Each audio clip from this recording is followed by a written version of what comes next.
경제발전소 박연미입니다. 바이든 미국 대통령이 앞으로 10년 안에 미국에서 팔리는 신차의 절반은 친환경차로 하겠다는 계획을 발표했습니다. 앞서 유럽도 2035년 신차부터는 내연기관차를 완전히 빼겠다 이렇게 선언을 했으니까 자동차 시장의 탄소 중립에 상당한 속도가 붙을 전망입니다. 흥미로운 건 전기차 중심 국가 정책을 발표하는 자리에 선두 기업 테슬라는 초대하지 않았다는 겁니다. 제너럴 모터스, 포드, 크라이슬러의 모회사 스텔란티스 등 일명 디트로이트 빅3 대표가 초대를 받았는데 행사장에는 테슬라 자동차조차도 전시를 하지 않았습니다. 백악관은 노조를 탄압해온 머스크의 경영 방식이 문제가 됐다는 걸 부인하지 않고 있습니다. 노조의 표밭을 의식하기도 했겠지만 그저 돈만 잘 번다고 선도기업은 아니라는 걸 재확인시킨 계기이기도 합니다. 요새 국내에서 잘 나가는 플랫폼 기업들, 사회적 자본도 그만큼 쌓고 있는지 되묻게 되네요. 8월 6일 금요일 경제발전소, 저는 박연미입니다.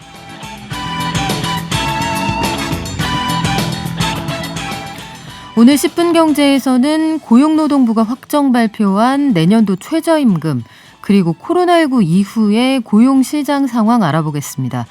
또 편의점에서도 이른바 비건 관련 상품이 늘어나고 있다고 하는데요.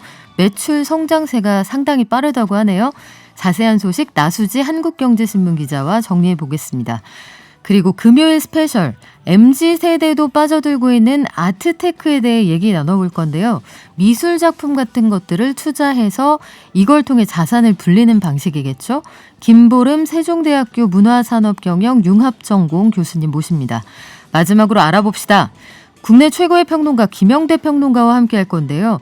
코로나19 이후에 가장 어려운 산업계 하면 아마도 영화 산업이 아닐까 이런 생각도 드네요.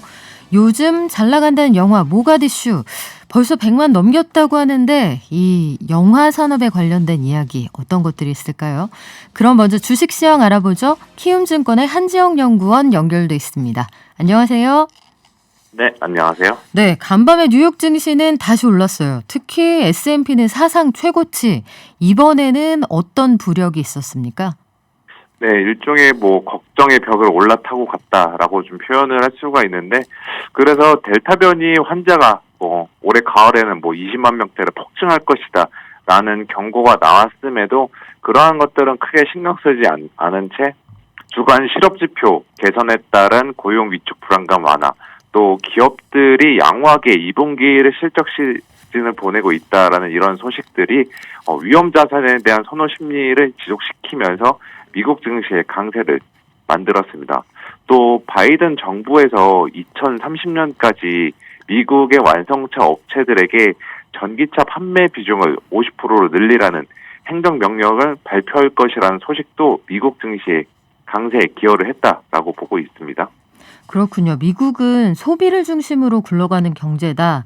미국 경제의 70%가 소비에서 나온다라고 하는데 최근 지표들을 보면 좀 헷갈리기도 해요. 일단 미시간대 소비자 태도지수 이거 많이 쓰는 지표인데 요거하고 컨퍼런스 소비자 신뢰지수 두 개가 좀 다른 모습이더라고요. 왜 같은 소비 지표인데 하나는 오르고 하나는 떨어지고 그렇습니까?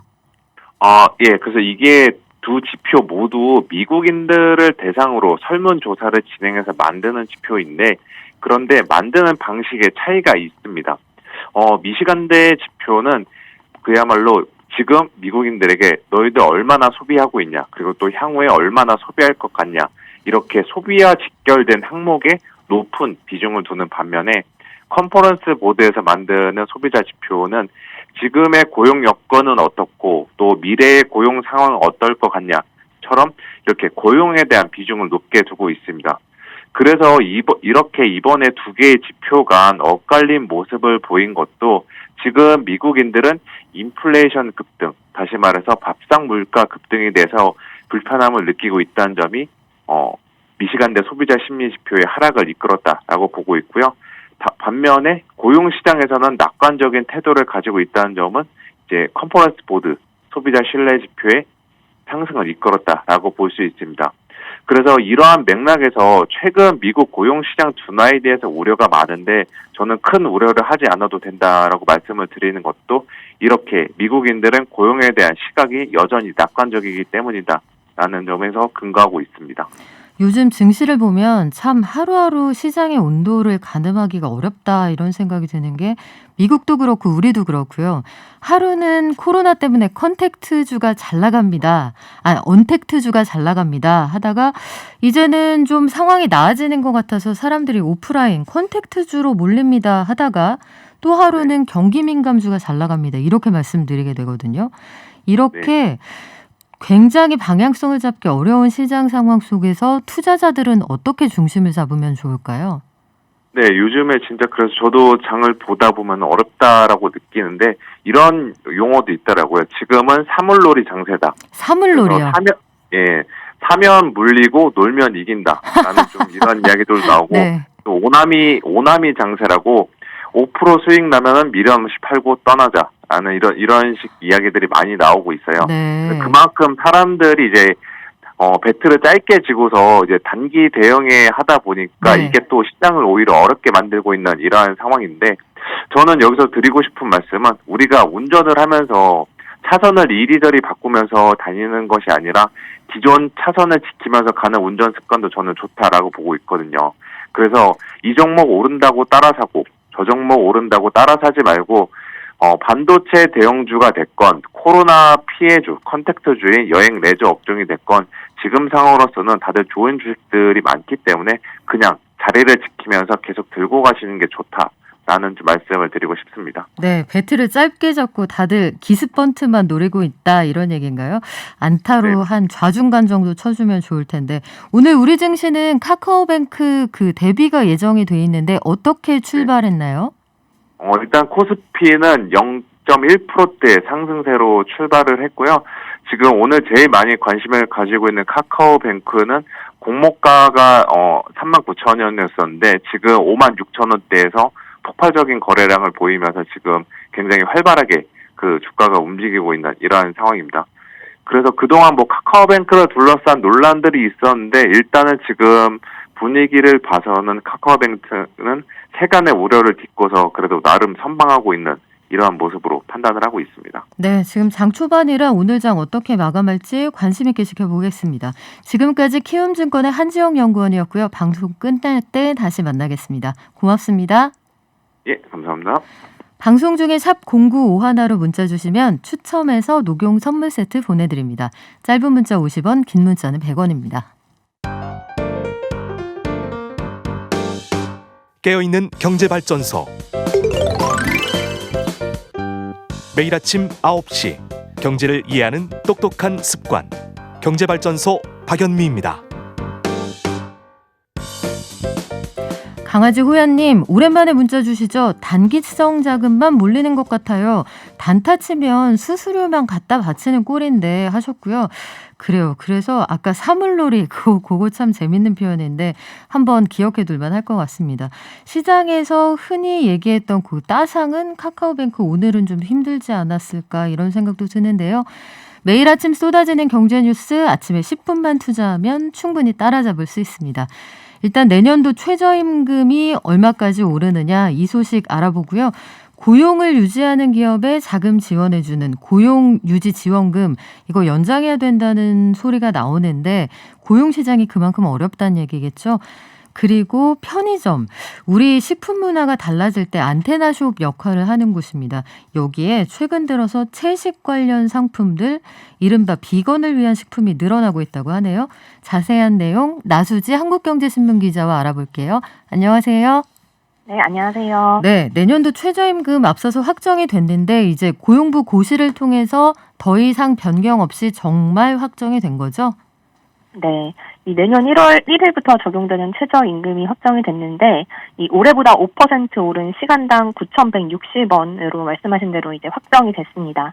이게 한 달에 209시간, 그러니까 일주일 기준으로 주 52시간 근무 기준으로 하면 내년 최저임금을 적용했을 때 월 급여가 191만 4,440원이 되는 거고요. 당초 최저임금 결정 과정에서 업종별 차등 주자 이런 제안도 나왔지만 이게 부결되면서 내년 최저임금은 이 업종과 상관없이 모든 사업장에 시간당 9,160원으로 적용될 예정입니다. 네, 매년 그렇지만 이번에도 진통이 상당했고 경영계에서는 아직도 이게 경영자들, 특히 소상공인들의 현실을 반영하지 않은 조치다 이런 주장을 펴고요. 반면에 노동자들은 이 돈 가지고 한 달 살 수 없다. 첨예하게 대립하고 있는데 양측은 여전히 의견이 많이 다른 모양이네요. 네, 이 결정 과정에서 사실은 굉장한 진통이 있었는데 애초에 이 최저임금 자체는 지난달 최저임금위원회에서 정한 건데 정할 때 당시에 노동계는 10,000원은 돼야 된다, 최저임금이. 그리고 경영계는 8,850원을 제시를 했었는데요. 결국 9,160원에서 의결이 된 거고, 이 최저임금법에 따르면 이 최저임금위원회가 의결한 최저임금 안을 고용부에 내면 이의제기를 접수를 하게 돼 있는데, 네. 이 이의제기가 경영계에서만 지금까지 3건이 접수가 됐어요. 근데 이 접수가 모두 수용이 되지 않았기 때문에 8월 5일에 고용부가 이 최저임금을 확정해서 고시를 한 겁니다.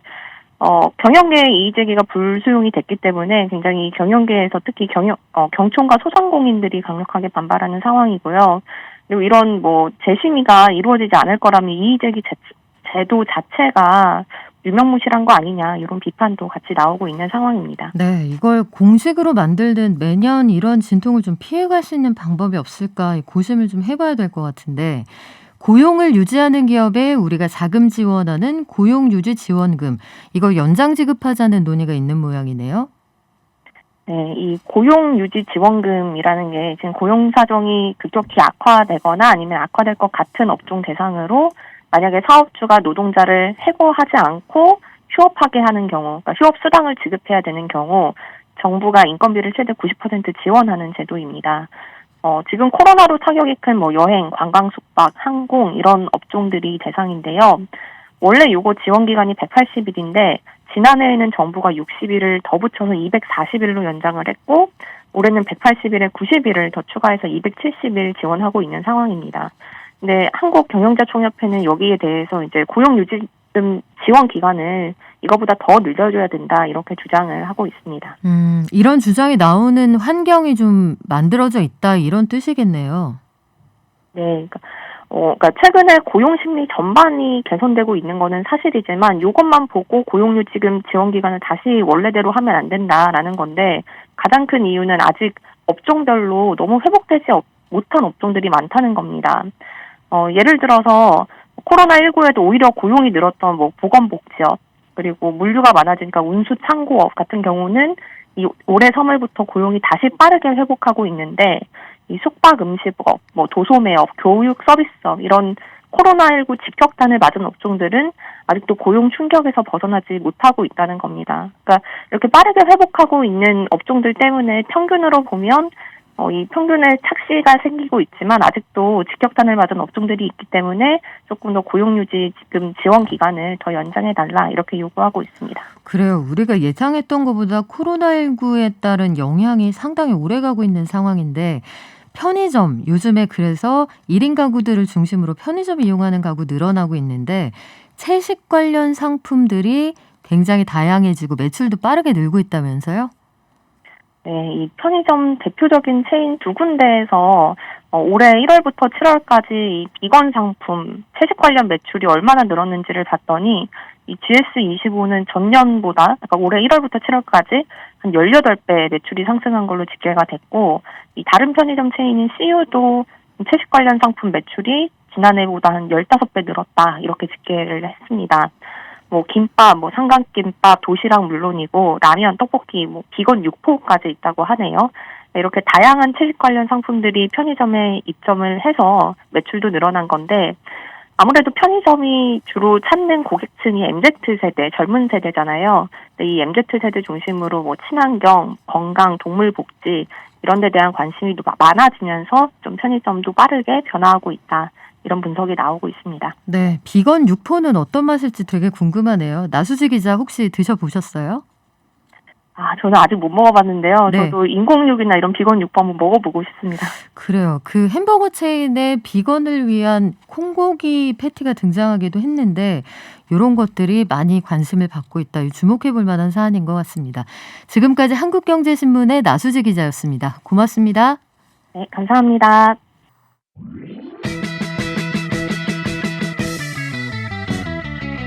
발빠른 경제발전소. 경제발전소 박연미입니다에서는 여러분의 소중한 의견을 받고 있습니다. 짧은 문자 50원, 긴 문자 사진 문자 100원, 샵 0951 또는 TBS 앱을 통해 받습니다.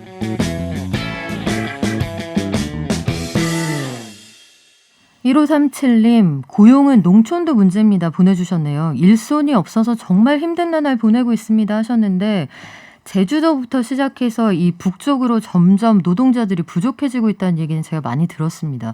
코로나19 이후에 출국한 사람도 많고 외국인 노동자 구하기가 참 힘든데 한국인 노동자는 또 임금이 안 맞는다 이런 얘기 하시더라고요. 미소손님, 그 비건 고기가 고기보다 맛있을 수가 없겠죠 하셨는데 그래요. 고기는 그렇기는 한데 또 그런 유행이 있다고 하네요. 오늘은 새로운 유행을 하나 더 전해드릴까 해요. 혹시 컬리니? 미리니? 이런 말 들어보셨는지 모르겠네요. 컬리니, 컬렉션이나 미술품에 이제 막 관심을 가지고 투자하기 시작한 분들을 말하는 신조어고요. 뭐 미리니도 마찬가지겠죠. 나 오늘부터 미술품하고 1일이야. 이런 분들 늘어나고 있다고 하는데 이걸 가지고 아트테크라고 한답니다. 오늘 경제발전소 스페셜에는 아트테크 열풍에 대해서 세종대학교 문화산업경영융합전공의 김보름 교수님 모시고 알아볼게요. 안녕하세요. 네, 안녕하세요. 반갑습니다. 네, 요즘 들어서 미술시장 보면은 부동산 갔다가 주식 갔다가 코인 갔다가 다시 미술시장으로 돌아오고 있는 이런 분위기가 감지가 되는데 좀 새롭더라고요. 과거에는 그 드라마에 보면은 막 재벌가 아니면 이사장님, 본부장님 이런 분들만 투자를 하는 걸로 생각을 했는데 요즘 분위기가 좀 달라지는 모양이네요. 네, 일단은 굉장히 컬렉터 분들이 젊어지셨고요. 예전에 비해서 많이 대중화가 됐습니다. 뭐 여러 가지 현상들이 있는데 그 중에서도 이제 세계적으로 유명한 갤러리들이 한국 진출을 했거나 아니면 앞으로 이제 진출을 하려고 예정 중에 있습니다. 특히 이제 현대미술의 중심지는 베를린이라고 하는데요. 베를린의 퀘이닉 갤러리가 이미 지난 4월에 청담동에 문을 열었고요. 또 이제 유럽의 정상 갤러리로 손꼽히는 타데우스 루팍 갤러리가 10월에 개관 예정입니다. 뿐만 아니라 뭐 3대 갤러리로 불리는 하우자인 월스도 한국 진출을 한번 고려해 보겠다라고 이야기를 해서 한국의 미술 시장이 굉장히 뜨겁구나라는 것을 느낄 수 있고요. 또 이제 미술 시장이라고 하는 아트 페어가 있습니다. 네. 그래서 세계 3대 아트 페어로 꼽히는 영국 프리즈에서요. 우리 아시아는 한국에서 한번 개최해 보겠다라고 이야기를 해서 내년에는 이제 이 키아프라고 하는 한국 국제 아트 페어와 프리즈가 공동으로 주최를 해서 개최됩니다. 이게 약간 그런 느낌이 드네요. 세계적으로 뜨는 브랜드에 한국 브랜치가 속속 들어오고 있다. 네. 한국 사람들의 구매력이 그만큼 늘어나고 있다. 안목이 높아지고 있다. 이렇게 들리는데 세계적인 갤러리나 아트페어가 한국 예술 시장의 가능성을 높이 보는 여러 가지 이유가 있겠죠? 네, 이런 현상은 비단 한국뿐만은 아니고요. 전 세계적인 현상인데 특히 구매자들의 연령대가 굉장히 젊어졌다라는 점을 주목할 필요가 있습니다.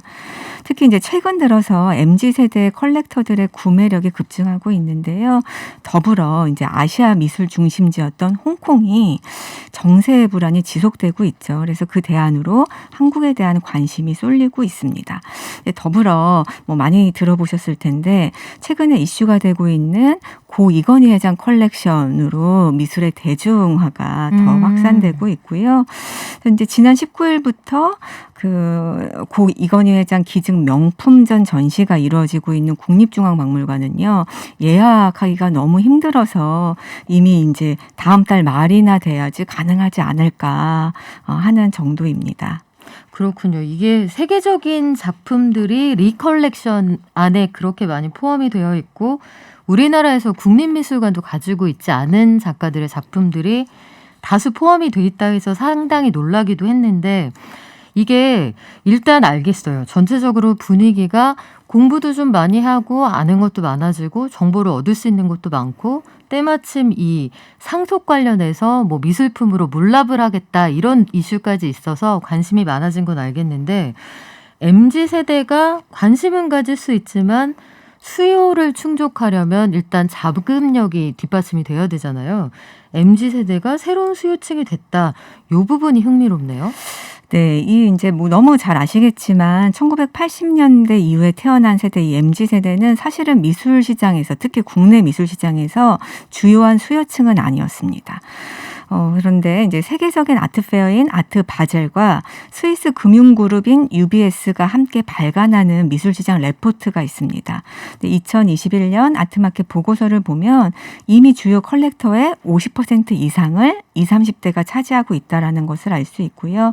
그래서 이제 주요 컬렉터 베이비 부머 세대도 있지만 MZ 세대로 옮겨갈 것이 아니냐라는 이제 전망들을 하고 있습니다. 더불어 이제 MZ세대 컬렉터의 대표 주자로는 뭐 이미 오래전부터 너무 잘 알려졌지만 뭐 빅뱅의 G드래곤이나 탑, 그다음에 최근에는 BTS의 RM 같은 그 셀러브리티 스타들이 미술 작품을 소유함으로써 또 젊은 세대한테 어렵지 않게 다가가고 있다라는 점을 볼 수 있고요. 사실은 이 이제 기성 세대들은 사실은 겸손을 굉장히 미덕으로 삼았습니다. 네. 그래서 미술 작품을 구매하더라도 자신만의 공간에 나의 집에 걸어놓고 감상을 하거나 아니면 컬렉션이 많다고 하더라도 뭐 개인 창고라든지 이렇게 그쵸. 보관을 했다면 이 MZ세대들은 흥미로운 점은 나의 작품을 공공연하게 드러내고 자랑하는 이런 분위기가 있습니다. 그래서 뭐 인스타그램과 같은 SNS를 통해서 나의 어떤 미적 취향이나 그다음에 구매한 작품들을 공유하고 즐기고 있는데 이런 것도 그에 영향을 주지 않을까 하고 이제 생각이 듭니다. 그래요. BTS의 RM 같은 경우에는 어떤 책을 읽는다, 거기에서 영감을 받았다 하면 그 책이 뭐 바로 10쇄까지 간다는 얘기도 들었는데 작품이 마음에 들든 내가 좋아하는 셀럽이 좋아하는 작가여서이든 이 미술 작품을 구입하기 위해서 일단 지갑을 여는 MZ들이 늘어난다. 근데 미술 작품 하면 한 호당 얼마 뭐 이런 것들 있잖아요. 그래서 가치를 매기기 어렵다. 혹은 굉장히 뭐 이건 좀 부정적인 사건에서 단초가 되는 것입니다만 아주 유명한 작품들 전 국민 다 아는 것들은 그런 어떤 세금 문제나 상속 문제와 연결돼 있을 때가 많았거든요. 본능적으로 고가라는 생각이 드는데 MZ들이 이걸 투자할 수 있는 여력이 있을까요? 네, 그렇죠. 일단은 이제 투자의 관점으로 접근을 하고 있습니다. 그래서 크게 미술 시장에서 보면 과거에 이제 주목받지 못했던 작품이 굉장히 비싼 가격에 거래가 되는 경우도 있고요. 또 이러한 사례가 뭐 부동산, 주식, 그다음에 최근 유행하고 있는 그런 암호화폐 투자라는 또 다른 관점에서 관심을 끌고 있는데 일단은 이제 미술 시장이 굉장히 활성화되고 있다라는 그런 정보도 있지만 개인의 문화적 취향이나 나를 드러낼 수 있다라는 어떤 그런 점도 굉장히 긍정적인 점으로 작용을 하고 있고요. 특히 이 이제 MZ 세대의 소비 특성을 한번 살펴봐야 합니다. 이들은 단순히 모두가 좋아하는 브랜드를 구매하고 선호하는 게 아니라 좀 차별화하게 나만의 취향이나 가치를 드러낼 수 있는 상품에 대한 소비를 즐기는데요. 그런 측면에서 미술 작품이 굉장히 좋은 예가 될 수 있겠고요. 특히 이제 이러한 미술 작품은 백화점에 가서 고가의 이제 명품 브랜드를 구입하는 것과는 달리 내가 공부를 하고 나의 취향을 발전시켜야지 되는 부분이어서 또 나의 남다른 안목을 드러낼 수 있는 최적의 소비 활동이라고 여겨지고 있습니다. 말하자면 가심비를 건드리는 소비가 된다 네. 이런 얘기네요. 네.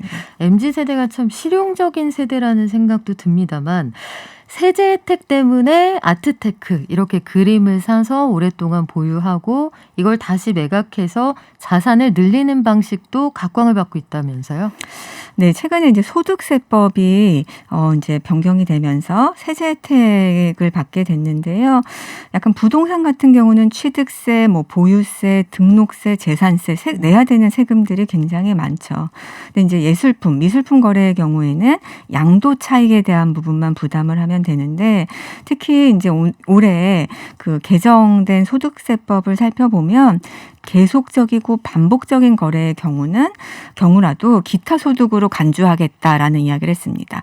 계속적이고 반복적인 거래라는 거는 사업 소득으로 본다는 이야기거든요. 네. 근데 사업 소득의 경우에는 최고 그 세율이 42%까지 적용이 됩니다.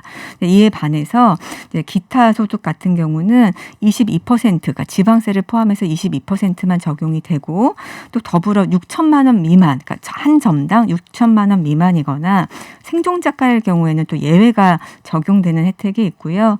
10년 이상 보유한 작품 같은 경우에는 매도가의 80% 정도를 필요 경비로 인정받을 수 있기 때문에 굉장히 큰 혜택이 있다고 볼 수 있겠습니다. 이 그림도 장기 보유 특별 공제가 있는 거네요. 네. 집처럼. 사실 미술 작품을 들여놓는다 해서 끝나는 게 아니라 잘 보관을 해야 작품의 가치가 유지가 되니 이걸 10년 동안 잘 보관한 것도 경비 처리의 일환으로 봐주는군요. 네, 그렇죠.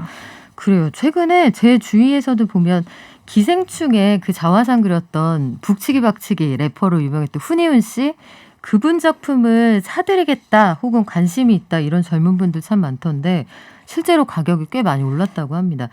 그리고 아주 흥미로운 트렌드가 하나 있는데 NFT라고 해서 대체 불가능한 토큰을 활용해서 미술 작품이 세상에 단 하나뿐이라는 게 바로 입증이 되는 거잖아요. 요게 수백억 원에 팔렸다 이런 기사도 나오는데 이것도 새로운 트렌드를 주도해 나갈 수 있을까요? 네, 그 NFT는 대체 불가능한 토큰이라고 이제 이야기를 하는데요. 이른바 이제 실물이 아닌 가상. 세계에 존재하는 디지털 아트 작품인 거예요.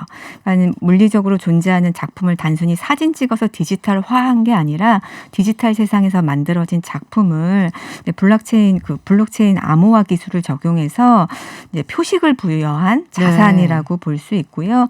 이 이제 NFT가 이슈가 된 사건이 하나가 있습니다. 지난 3월 세계적인 경매 회사인 크리스티 경매에서 비풀이라는 이제 가명을 쓰는 작가인데요.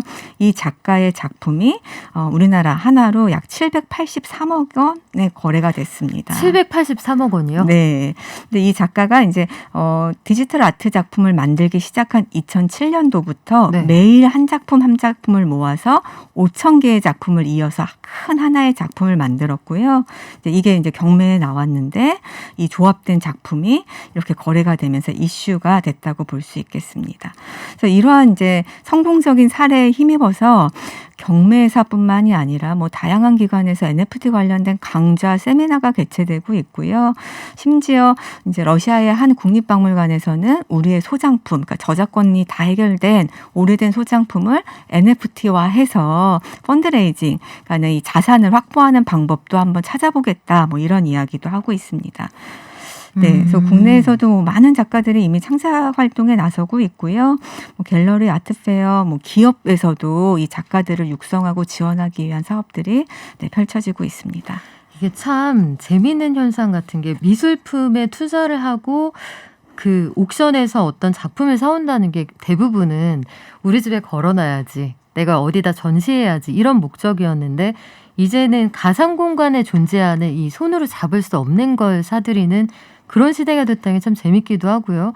여기에 일론 머스크의 여자친구까지 가세를 해서 이 시장을 확 띄우고 있는 그런 상황인데 지난 주말이었습니다. 카카오라는 우리 국민들이 많이 사용하는 플랫폼에서도 NFT로 된 작품을 전시하고 유통하는 서비스를 만들었는데 네. 이 경매 분위기가 뜨거웠다고요?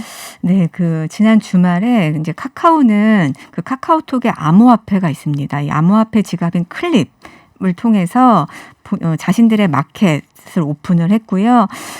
이제 각각 7월 30일 그리고 8월 1일에 경매 방식으로 오국원 작가와 또 너무 유명한 하정우 작가, 네, 작품을 이제 경매를 했는데요. 너무 많은 응찰자들이 몰려서 원래 마감 시간보다 1시간을 더 연장해서 진행을 이제 했다라고 보여지고요.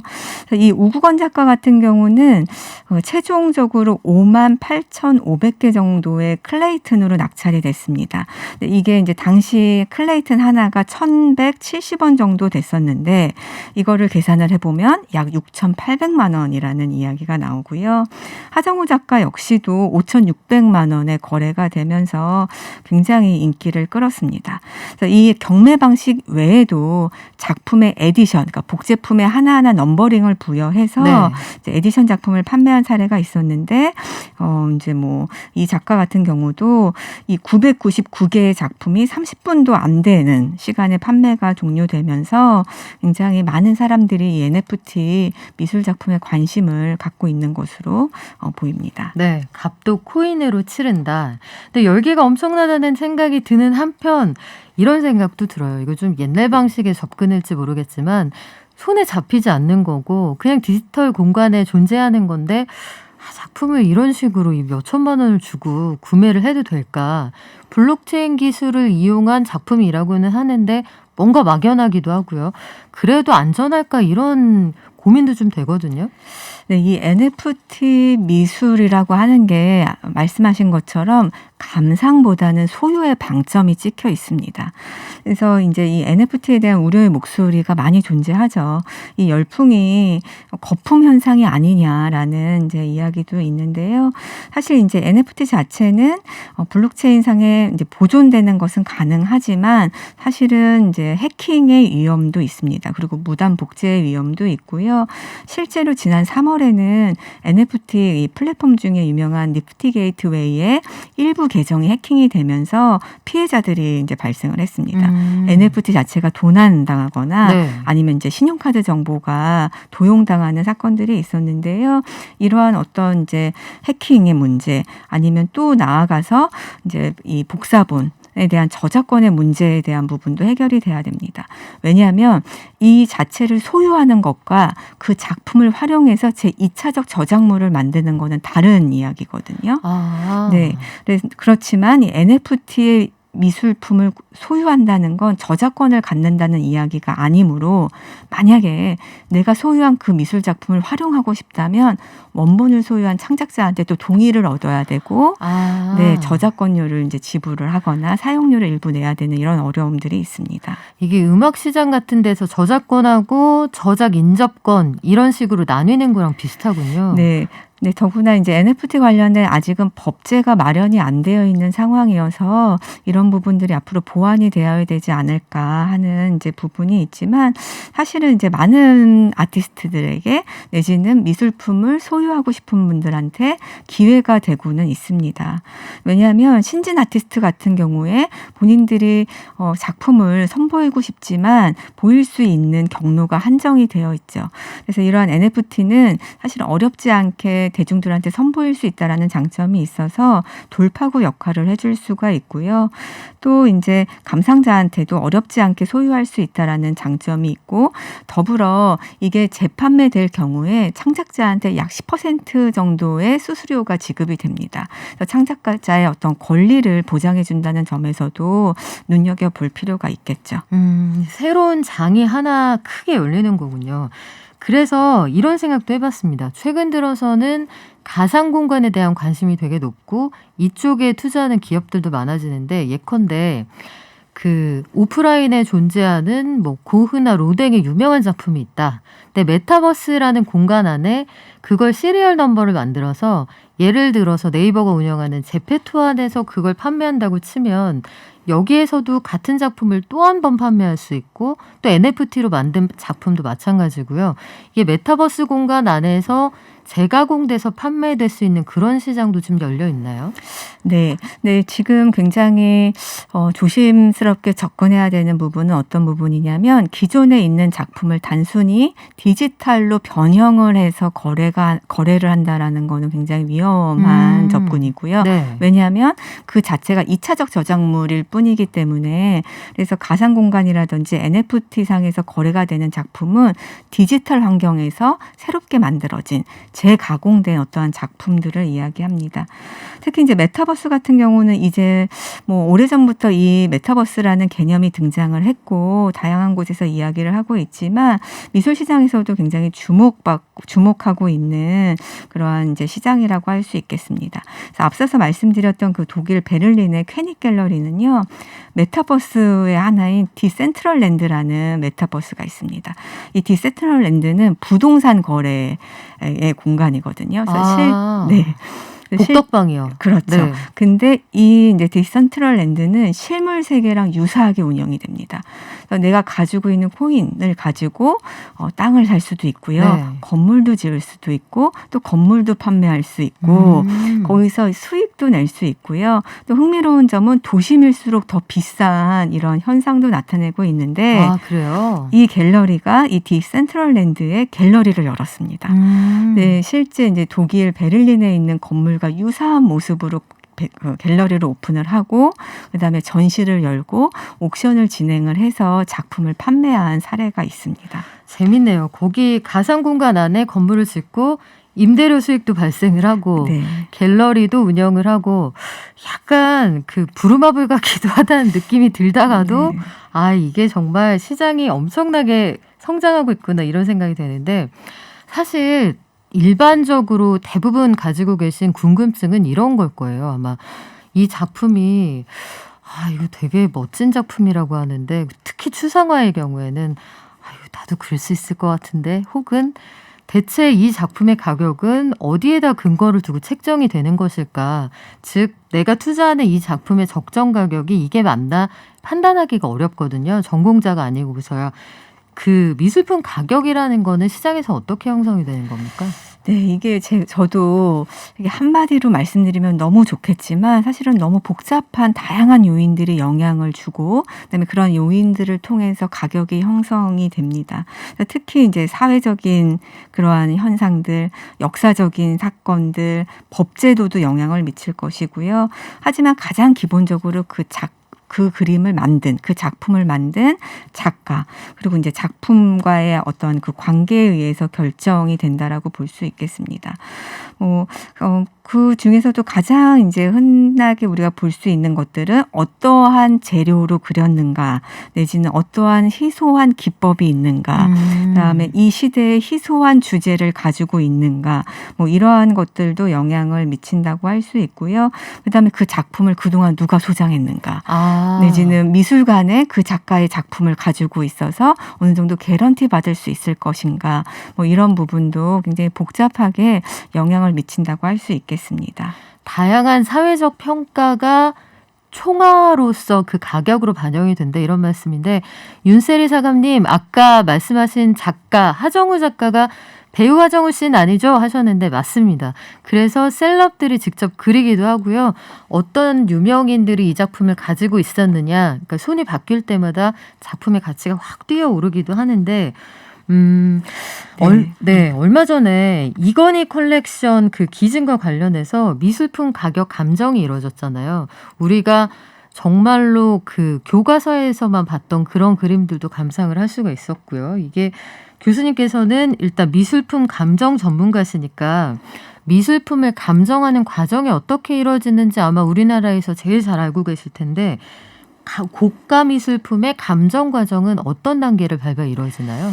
네, 우리나라의 대표적인 감정기관을 살펴보면 이제 한국화랑협회를 중심으로 3개의 기관이 있긴 합니다. 근데 아직은 이제 체계적인 감정 시스템이 구축되었다고 볼 수는 없고요. 보기 어려운 상황인데 우리가 보통 미술품 감정하면은 어떤 걸 떠올리냐면 이게 진품이냐 아니면 가품이냐를 가장 먼저 떠오르게 합니다. 근데 사실은 이제 미술품의 진위 감정보다는 우리가 눈여겨서 봐야 되는 거는 그 작품이 얼마만큼의 가치를 가지고 있고 이거를 가격으로 산정할 수 있느냐에 대한 부분이거든요.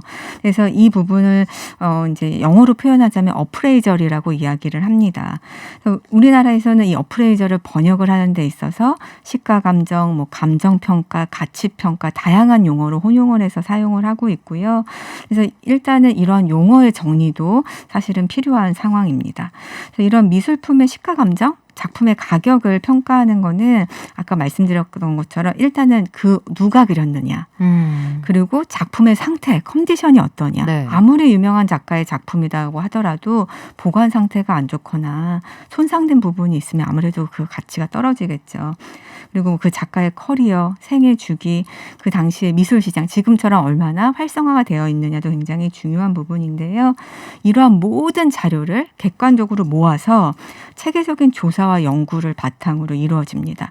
그래서 사실은 전문가의 안목에 의해서 이거는 대략 뭐 5천만 원이야, 3천만 원이야 이렇게 매겨지는 게 아니라 그게 아니군요. 네, 그 작가에 대한 모든 정보, 작품에 대한 정보, 그 당시의 사회적인 분위기, 시장 상황들을 고려해서 연구의 한 형태라고 볼 수 있겠습니다. 그러면 이게 간단하게 뚝딱 되는 게 아니니까 그래서 또 한 가지 나왔던 쟁점이 뭐였냐면 결국은 이제 그렇게 하지는 않는 걸로 결론이 났습니다만 미술품을 세금을 내는 형태의 어떤 그 현물 자산으로 받아달라는 주장이 있었어요. 그 미술계에서 계속 주장해온 내용인데 이른바 미술품 물납제도입니다.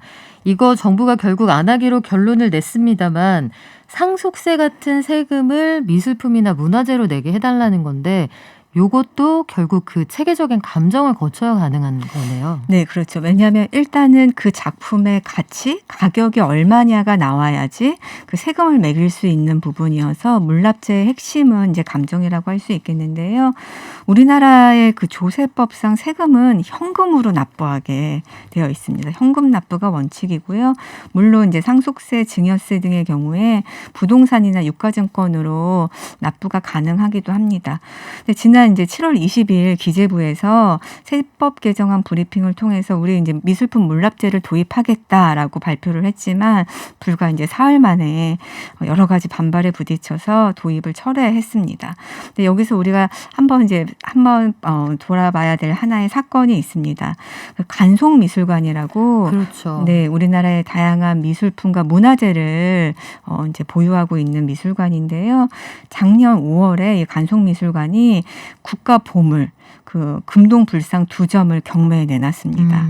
그러니까 누적된 재정난 때문이었는데요. 이런 재정난을 해소하고 그다음에 상속세를 마련하기 위해서 국보를 이제 한번 경매에서 판매를 해보겠다라고 시도를 한 것이었습니다. 근데 이제 안타깝게도 관심은 굉장히 많았으나 두 불상 모두 유찰이 됐고요. 그래서 이거 어떻게 해야 되나 졸지에 이제 갈 곳이 없는 상황이 됐는데 여러 논의를 거쳐서 국립중앙박물관이 이제 구매를 하기로 하면서 일단락이 됐죠. 이런 이제 물납제가 도입이 되면 여러 가지 또 긍정적인 부분도 있습니다. 왜냐하면 미술품과 이제 문화재가 국가에 기속이 되게 되죠. 네. 그러면 이제 국공립박물관 미술관에서 소장하고 또 체계적으로 관리할 수 있다라는 점이 있고요. 또 이제 전시를 통해서 보다 대중들, 많은 국민들에게 다가갈 수 있다라는 긍정적인 점이 있습니다. 또 나아가서 이제 이 문화재 미술품이 해외로 반출되는 것도 네. 막을 수 있는 뭐 이러한 이제 장점이 있고요. 해외는 어떠냐라고 이제 궁금해하실 수 있겠는데 이미 프랑스, 영국, 일본 등이 물납제를 도입해서 운영하고 있습니다. 영국과 일본은 사망 작가, 작고한 작가의 어떤 미술품이나 네. 문화재에 한해서만 물납 대상이 되지만 이제 프랑스 같은 경우는 생존 작가의 작품도 포함하고 있고요. 물론 이제 생존 작가의 작품 굉장히 체계적으로 감정을 하고 그다음에 어디까지 포함시킬 것인가에 대해서 굉장히 신중하게 판단을 하고 있습니다. 그래서 이렇게 모아진 미술품들을 가지고 예를 들면 프랑스 파리의 피카소 미술관 같은 경우도 네. 피카소가 사망한 후에 유족들이 그 작품들을 프랑스 국가에 납부함으로써 만들어진 미술관이거든요. 그래서 이런 이제 긍정적인 점이 있음에도 불구하고 최근에 철회된 이런 안타까운 상황이 있습니다. 그래요. 피카소는 너무 유명한 작가라 그런 게 아닌가 싶기도 하고 사실 우리가 미술에 관심을 가지게 된 지 그리 오래되지 않았기 때문에 앞으로 여러 가지 쟁점들 그리고 투자할 때 주의할 점들 저희 다음에 한 번 더 모시고 한번 조언 드릴게요. 네. 고맙습니다. 네, 감사합니다. 깊이 있는 경제 발전소. 시민과 함께 공부하는 경제 시사 프로그램 경제발전소 박연미입니다. 네, 미술 시장에 대한 얘기 나누는 동안에 여러 가지 의견 주셨는데요. 물납제는 아직 이릅니다 하시는 분들도 계시고요. 그 국보급 문화재를 보호하기 위한 방편이다 이런 의견도 있네요. 세종대학교 문화산업경영 융합전공 김보름 교수님 저희 나중에 다시 한번 모시고 현황 어떤지 알아볼게요. 그리고 혹시 모르니까 우리 애가 어렸을 때 그린 작품도 갖고 있는 게 좋을 수도 있겠네요. 1537님, 혹시나 이 친구가 나중에 크게 될지도 모르지 않습니까? 하셨는데 아주 좋은 의견이에요. 우리가 흔히 알고 있는 화백, 이중섭 화백의 그 그림들 있잖아요. 부산에 피난 갔을 때 부두 노동자로 낮에 일하면서 저녁에 종이가 없어서 담뱃갑에 그림을 그리기도 했다고 하는데 요 그림 그때 받아서 가지고 계신 분들 지금 좀 부자 되셨겠죠? 그 사이에 손님 오셨네요. 우리 세계 최고의 평론가 김영대 평론가 오셨습니다. 안녕하세요. 금요일의 발전남 김영대입니다. 우리 모두가 가장 사랑하는 패널이죠. 이분이 오시면 끝나요? 혼자 오지 않아요. 주말과 함께 손잡고 옵니다. 자, 우리 오늘 영화 얘기할 건데 네네. 상반기에 보니까 롯데컬처웍스 메가박스 중앙 신용 등급이 떨어졌어요. 이게 부채 비율이 상당히 높아져서인데 영화 보러 안 갔으니까 아무래도 극장들이 어려워졌겠죠. 근데 이 와중에 최근에 여름의 기대작들이 어쨌든 잇따라 개봉을 했고 그중에 영화 모가디슈 네. 100만 관객을 돌파했네요. 이거 대단한데요. 120만 찍었어요. 오, 오늘로. 네. 저는 못 봤습니다. 지금- 못 봤슈. 지금 못 물어보려고 했는데 바슈? 그 의미가 있나 싶습니다. 끝낼까요? 방송. 아닙니다. 보다 객관적으로. 네네. 네, 모가디슈가 이게 특이한 점이 보통 상영 1주차 그렇죠. 책도 처음에 나왔을 때 그 일주일 맞아요. 안에 판가름이 나는데 갈수록 관객이 더 늘어나네요. 예, 재밌는 게 1주차보다 2주차에 늘어났고 토요일 관객보다 일요일 관객이 늘었어요. 그러니까 왜일까요? 보통은 토요일이 많고 일요일이 좀 적거든요. 네. 뭐 여러 가지 이유가 있을 것 같은데 일단 오래 기다렸어요. 그러니까 이게 모가디슈가 그 전부터 우리 방송에서도 한번 다뤘었고 여름의 기대작이라고 해서 많이 기다렸었고 그리고 여름의 흥행의 보증수표 유승환 감독의 맞아요. 영화라는 거 네. 뭐 베테랑 구남도 뭐 다 여름에 히트를 했었잖아요. 그런 것도 있었고 또 이 영화가 또 본 사람들이 그 지금 1주차, 2주차 말씀하셨는데 이게 뭐냐면 입소문이 나고 있다는 거거든요. 영화 네. 평. 그러니까 봤던 사람들이 뭐라고 말하냐면 일단 영화가 이 외국 해외 로케라 그 보는 재미가 있다라는 거예요. 지금 코로나 와중에 여행도 많이 못 다니고 대리만족이 되는 대리만족이 좀 돼요. 네. 그리고 역사적인 실화를 바탕으로 하고 있기 때문에 그런 점에서 호감이 그러니까 관심이 드는 경우도 있었고 그리고 연기나 뭐 연출은 이런 거는 좋다 뭐 이런 얘기들이 지금 계속 나오고 있어서 뭐 그런 여러 가지 요인들이 복합적으로 돼서 지금 모가디슈에 대한 관심이 모아지고 있는 게 아닌가 싶습니다. 그렇군요. 모가디슈 꼭 이 영화가 아니었더라도 영화관에 못 간 지가 너무 오래돼서 참을 만큼 참았다 이런 분들이 많기도 한 것 같아요. 발신 제한도 그래서 인기가 많았었죠. 지금 이제 그쵸. 기록을 또 깨고 있습니다만. 근데 영화관의 풍경이 진짜 많이 바뀌었잖아요. 일단 마스크는 무조건 써야 되고 그쵸. 거리두기 하면서 앉기도 하고 그래서 코로나19 이후에는 아유 영화관 못 가겠다. 여름철에 원래 시원해서 여기가 휴가철의 성수기인데 아예 나는 영화관 끊었다. 이런 분들도 은근히 많다면서요. 그러니까 카드를 조사를 해봤어요. 카드 소비를. 그랬더니 80%가 줄었다는 거예요. 네, 코로나 이전 대비. 그렇죠. 그러니까 뭐 절반 이상에서 80%까지 줄었다는 건데 그러니까 가령 많이 보는 사람이 뭐 평균 잡아서 4번을 본다 1년에. 그러면 한 번을 본다라는 거죠. 한 번 정도를 본다라는 거고. 그러니까 이와 연관돼서 이제 벌어지고 있는 현상이 OTT 가입은 대폭 늘었다. 넷플릭스. 그렇죠. 넷플릭스라든지 뭐 이 OTT라고 하죠. 이런 서비스 뭐 2배, 3배 가까이 늘었다는 건데 여기서 이제 주목해야 될 점이 50대, 60대의 OTT 가입 비율이 폭발적으로 늘었다. 이제 참을 만큼 참으신 거죠. 네. 그렇죠. 그리고 이분들이 어떻게 보면은 영화관을 직접 가는 세대는 30대가 아무래도 많거든요. 3, 40대. 근데 이 5, 60대가 이제 코로나이기 때문에 영화관도 좀 가기가 어렵고 집에 있으면서 뭔가 이런 문화적인 소비는 하고 싶고 하니까 새롭게 등장하고 있는 소비층입니다. 이게 사실은. 방구석 1열에 본인만의 영화관 개장하시는 분들이 그렇게 많아졌다는 얘기죠. 그죠. 액티브 시니어라 그래요. 뭔가 실제로 활동적이긴 한데 나가기는 그렇고 하니까 이제 방에서 OTT를 통해서 영화나 이런 문화 관람을 하는 그래서 50대 이상에서 가장 폭발적인 수요가 늘었다고 하고 이게 국제적으로 보면 사실 한국이 4차 한류의 이유기도 해요. 아, 네. 디지털 사회로 강제로 등을 떠밀리고 있는 상황이기도 해요. 그래서 5, 60대 가운데 온라인 커머스 사용 안 하시던 분들이 작년에 급히 가입했어. 이런 그쵸. 분들도 참 많은데 극장은 가는 사람들은 난 이제 참을 만큼 참았다 해서 간다고 맞습니다. 치지만 전체적으로 손님이 이 정도로 줄어들었고 아는 사람은 다 아는 영화관의 알짜 수입, 팝콘 콤보 세트를 먹을 수가 없지 않습니까? 그 거기서 발생하는 그 손실도 굉장히 크겠네요. 손실이 크죠. 네. 그게 뭐 전체에서 한 두세 번째, 그러니까 티켓팅이 가장 중요하지만 그 외에 이런 뭐 식품이라든지 네. 이런 부가 수익이 있는 건데 저도 뭣도 모르고 저번에 극장 갔을 때 시켰더니 먹고 들어가라고 늘 하더라고요. 하던 대로 네, 먹고 들어갈 거면 팝콘을 살 이유가 없죠. 그렇죠. 근데 보면서 먹으려고 또 사는 한쪽의 건데. 의견에서는 덕분에 극장이 굉장히 쾌적해졌다. 그게 바로 저예요. 사실. 음식 뭐 이런 네. 쓰레기도 없고 냄새도 안 나고. 되게 중요한 순간에 숨 죽이고 보고 있는데 바사삭 그러면 감정이 바사삭 깨지거든요. 어디선가 은은히 올라오는 버터의 향기. 아니 거기까지 괜찮아요. 버터구이 오징어 그것도 이런 거. 아, 버터구이 주면 괜찮으세요?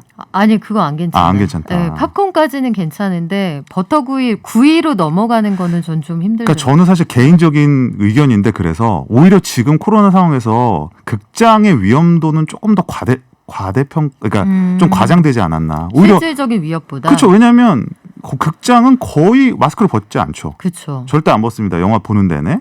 그리고 거리두기 좌석제가 시행되고 있고 음식도 먹지 않기 때문에 네. 뭐 마스크를 벗을 일도 없고 그래서 뭐 극장에서 뭐 감염됐다는 사례도 거의 없거니와 그래서 좀 아쉽죠. 영화를 좋아하는 사람들 입장에서는. 그래요. 이게 큰 화면으로 볼 때만 느낄 수 있는 그런 박진감이 분명히 있긴 하거든요. 이게 팝콘 취식 문제가 그래서 이 영화 산업계의 어떤 아주 핵심적인 갈등의 그 중심에 서 있기도 하거든요. 뭐 이게 비근한 예로 보면 과거에 그 롯데 일가의 그 상속 분쟁이 있을 때 보면 그 서미경 씨의 딸 신유미 씨가 네. 2006년에 유기개발이라는 팝콘과 콜라 납품 전문 업체를 통해서 롯데시네마에서 상당한 수익을 거둬갔다. 이게 드러나기도 했죠. 뭐 지금은 물러나서 지분만 갖고 있다고 합니다만 극장가들이 굉장히 어려운 상황인데 어쨌든 팝콘을 먹으라고 권장하기도 어려운 상황이고 그러면은 뭔가 그 티켓 값에 들어있는 여러 가지 영화 진흥을 위한 기금 같은 게 있잖아요. 네. 요걸 극장에 좀 돌려줘야 되는 시점이 아닐까 싶기도 하네요. 그런데 문제는 티켓 자체가 지금 안 팔리는 거잖아요. 아. 65%가 차지를 하고 있어요. 우리나라의 그 영화 구조 자체가 티켓을 팔아서 사실상 티켓을 팔아서 티켓에서 모든 거를 나눠서 그것이 다시 투자로 이어지고 돌아가는 그 선순환 시스템이 있거든요. 네. 근데 티켓 자체가 지금 어마어마한 뭐 사실상 뭐 극장이 뭐 70여 개관이 문을 닫고 이런 와중에서 티켓 자체에서 수익을 못 거두기 때문에 말씀하신 다양한 기금이라든지 뭐 이런 부가적인 투자가 이루어질 확률이 많이 없는 거죠. 그럼 어떻게 해야 돼요? 모르겠어요, 사실. 고육지책이라고 할 수 있어요. 최근에 뭐 네. 모가디슈 말씀하셨지만 이게 텐트폴 영화다 그래갖고 특정 이 블록버스터 영화로서 이 여름 시즌을 공략할 수 있는, 그러니까 한마디로 확실하게 관객을 땡길 수 있는 영화들에 한해서 투자비를 일정 부분 이상을 뭐 지원을 해주는 네. 이런 우리 저번에 소개해드린 적 있지 않습니까? 이제 이런 것이 사실은 고육지책으로서 도입되는 부분이긴 한데 근본적인 해결책이라고 보기는 어렵습니다. 이럴 때는 정부 지원이 좀 들어가도 시장에서 크게 그 불편한 기색은 없지 않을까 이런 생각도 듭니다. 한류의 선봉에 서 있다. 기생충, 미나리 이런 얘기 많이 하지만 극장이 무너지고 영화 산업이 무너지면 그 다음은 쉽지 않을 것 같다 이런 생각도 들거든요. 네. 앞으로의 상황 좀 지켜보고요. 정부 지원이 어떻게 이루어지는지도 꼼꼼히 전해드리겠습니다. 지금까지 국내 최고의 평론가, 세계로 뻗어나가는 김영대 평론가와 함께했습니다. 고맙습니다. 감사합니다. 증시 가보겠습니다. 키움증권의 한지영 연구원 연결돼 있죠? 예, 나와 있습니다. 네, 지금 시장 어떤가요? 네, 코스피는 오전에 비해서 상승폭을 반납하면서 지금 보합 수준의 주가 흐름을 보이고 있고요. 다들 많이 관심을 가지고 계시는 카카오뱅크는 지금 20%대 급등세를 보이면서 단숨에 국내 은행주들 사이에서 시가총액 1위로 등극을 했습니다. 그리고 다른 KB금융, 하나금융지주, 신한지주 등 다른 은행주들도 카카오뱅크의 이러한 주가 급등 효과로 인해서 금융주들로 재평가 받아야 되지 않냐라는 인식에 힘입어서 다들 주가가 좋은 모습으로 보이고 있습니다. 그렇군요. 오후에 특별히 주의해야 할 것이 있을까요?